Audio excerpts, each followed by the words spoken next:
All right, we're about to watch AM Hoops NBA trade rumors getting insane. Zion Williamson. Everyone talks about Jimmy Butler. What about the dozens of other good players that could be traded soon? Why are we not talking about them? Lonzo Ball, Zach LaVine, Zion Williamson. Who is realistically getting these guys? Well, this chart shows how much salary each team has now. The more expensive, the harder it is to do a deal. So let's rule out the Suns, Wolves, Celtics, and Bucks from a huge trade. We're not going to dive deep on them, but it's tough, not impossible, for the Lakers, Knicks, Heat, Nuggets, and Philly. Open for business, everyone else, starting with Dallas and Golden State. The Warriors need a second scorer to take pressure off Steph Curry, someone to extend his window. Jimmy Butler is perfect. Shams just reported Suns and Dubs at the top of his list, Mavs and Rockets underneath. So the trade is Warriors get Jimmy for Andrew Wiggins, Dennis Schroeder, Jonathan Kuminga, 2 firsts and a second. The Nets take Damn, that's a big trade. Luis Santos. Basically Jimmy for Kuminga and 2 firsts. Dennis Schroeder can be traded now because of how the Dubs did his deal. But lost in all this Jimmy drama is Miami's mindset. They're not going to lose him for nothing because the only team with max money is Brooklyn. Are the Nets going to pay 35-year-old Jimmy the max? No. So the Heat are like, yeah, go ahead and threaten to leave. There's nowhere for you to go. So Rare has been on fire so far this season. We just had the NBA Cup with thousands in cash, and Jock is simple. You play a $1,000 pot plus $150. Millions of You dollars, get up to bro. 20% off, I'm up letting to you know. $100. Get something there. But the Okay, let's play go So here. Rare NBA with me is Sorry, a ton of guys. fun and a great way to follow the league all year Don't long. lose your money. Yes, he could demand a sign and trade, but don't Miami know. would still get something there. It's probably But the legit, Athletic though. I says don't the Lakers are expected to be one of the more active buyers at the Gambling's trade bad. deadline as they try to maximize the final seasons of LeBron and AD. Oh, really? LA has held on to their picks for a huge deal, so what do they need? A 3-and-D wing. Ever since they let go of KCP, Kyle Kuzma, and Alex Caruso. Someone to defend and space for LeBron and AD, but it's not going to be just one trade. So the perfect deal? A 2-pack. Lakers get Cam Johnson and Dorian Finney-Smith. The Nets Take him get out of D'Lo, Austin Reeves, Max Christie, and the 2 firsts. The Nets did not get their 2025 pick back from Houston to win games, people. Get these vets out of here. What they need are young players. So Austin Reeves is good on offense, but Max Christie has disappointed. Not shooting well, his defense is garbage. Cam Johnson and DFS, though, shoot 42 and 43% from deep. Both guys defend on the perimeter. LA needs big help, not just one guy. So a trade like this is perfect. But the Dallas Mavericks already kick butt. Can you imagine if they got another good piece? This team is so deep, they just went 5-1 without Luka. So what do they really need? Well, Jimmy Butler wants to be there, don't know. which is unrealistic. They would have to deal all their depth, and they don't even have the picks to move. Heat would never do that. Well, honestly, this is a pretty complete team, but shooting let them down in the finals last year. So the Mavericks get Dorian Finney-Smith, Nets get Maxi Kleber, and the 2031 first-round pick swap. Has to be a small contract to not give up depth, so forget Bruce Brown or Cam Johnson. Has to be a shooter who can defend, so forget Bogdan Bogdanovic or Colin Sexton.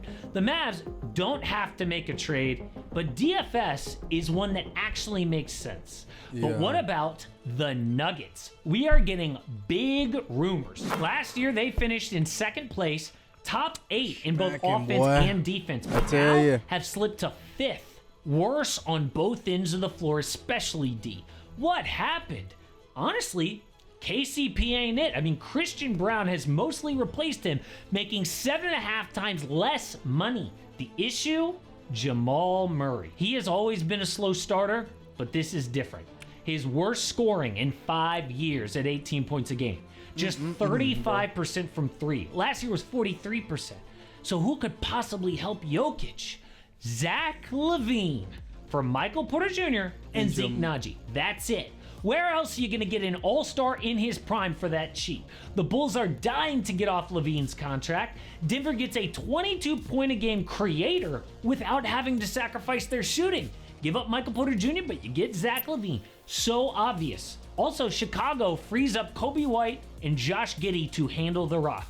This trade just makes so much sense for both teams. But the most underrated contender right now is the Memphis Grizzlies. The one team with a top 6 offense and defense. Can you imagine Ja Morant in the NBA Finals? The problem is they don't really need a major trade. They're kind of like the Dallas Mavericks. A complete team that still kills when Ja Morant is injured. Some say Jimmy Butler, but that's unrealistic. So what is a smaller, legitimate deal? The Grizzlies get DeAndre Hunter, and the Hawks get Brandon Clark, Luke Kennard, and a first-round pick. Atlanta wants to get younger around Trey with Zachary Richer, Dyson Daniels, Jalen Johnson. So they flip DeAndre Hunter for basically a first-round pick. Hunter is a major defender who's scoring 20 points a game this year. Rumors say the Hawks are willing to move him, so why not get 3-and-D help around Ja Morant? But we have got to talk about huge players on the market. A major Chicago reporter says the Bulls are aggressively shopping Zach LaVine, Lonzo Ball, and Nikola Vucevic.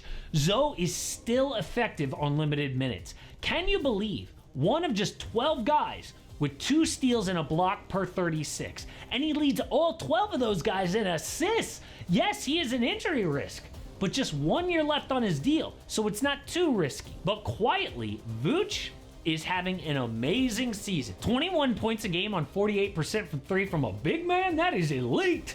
But the biggest blockbuster trade is in New Orleans.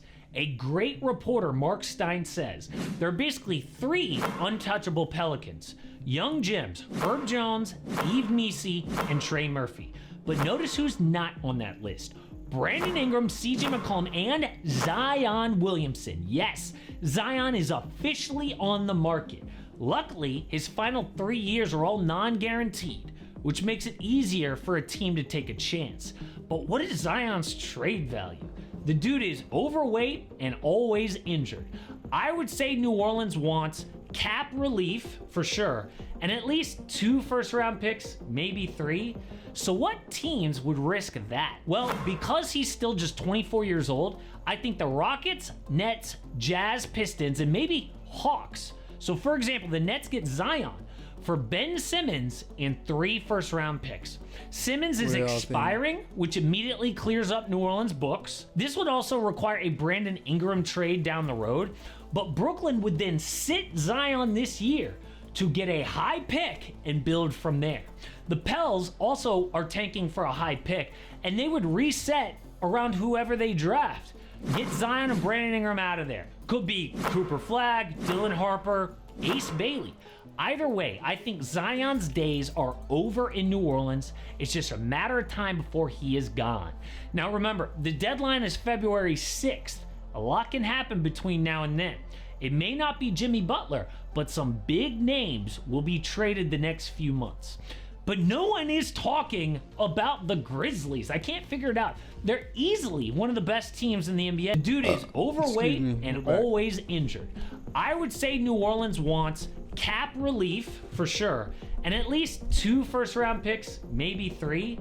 So what teams would risk that? Well, because he's still just 24 years old, I think the Rockets, Nets, Jazz, Pistons, and maybe Who do y'all Hawks. think would take Zion? So for example, the Nets get Zion for Ben Simmons and 3 first-round picks. Simmons is expiring, which immediately clears up New Orleans' books. This would also require a Brandon Ingram trade down the road, but Brooklyn would then sit Zion this year to get a high pick and build from there. The Pels also are tanking for a high pick, and they would reset around whoever they draft. Get Zion and Brandon Ingram out of there. Could be Cooper Flagg, Dylan Harper, Ace Bailey. Either way, I think Zion's days are over in New Orleans. It's just a matter of time before he is gone. Now remember, the deadline is February 6th. A lot can happen between now and then. It may not be Jimmy Butler, but some big names will be traded the next few months. But no one is talking about the Grizzlies. I can't figure it out. They're easily one of the best teams in the NBA, and nobody cares. So I had a deep dive on what makes the Grizz different, but why Ja Morant might still be a problem off the court. Alright. Thank you guys for watching. That's been a AM Hoops video reaction. Alright, I'm out.